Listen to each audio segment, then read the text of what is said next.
सभापति महोदय, पूज्य गुरुजी गुरुमा वृंद, एठारे उपस्थित मोर छोट बड़ भाई और भौणी मैंने तथा मोर सहपाठी सहपाठिनीगण, आज यह विषय में मत किसी कहबार सुजोग मिलथिबारु निजको धन्य मने करुछि। जीव जगत बंची रहिबा पई प्रायतः जल, वायु और ताप आवश्यक। मात्र तापमात्रा अत्यधिक होगा फल जीव जगत बंचा कष्टकर हो पड़े। आउ एपरी अहेतुक तापमात्रा वृद्धि होबार कारण पलटिछि मनुष्य। पृथ्वीर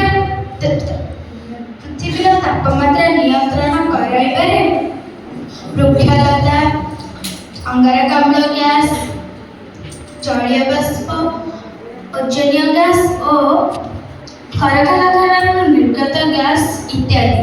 जनसंख्या वृद्धि हेतु मनुष्य बसवास करने, रास्ताघाट, कलकारखाना निर्माण पाई जंगल ध्वंस जंगल ध्वंस पृथ्वी वृक्षलतार परिमाण कमी जाऊँगी। फल वायुमंडल जलीय बाष्पर परिमाण कमुची और अंगारकाम्लर परिमाण बढ़ुची। तापमात्रा वृद्धि पाउछि।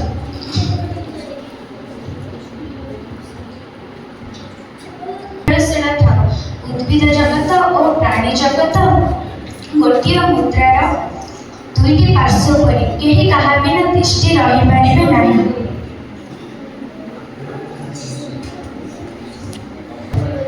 गछ जो जलवायु शीतल रुहे और जलीय बाष्प ठंडा हेबारे वर्षा सृष्टि वर्षा हुए। फल धरित्री माता शस्य श्यामल पूर्ण होता है।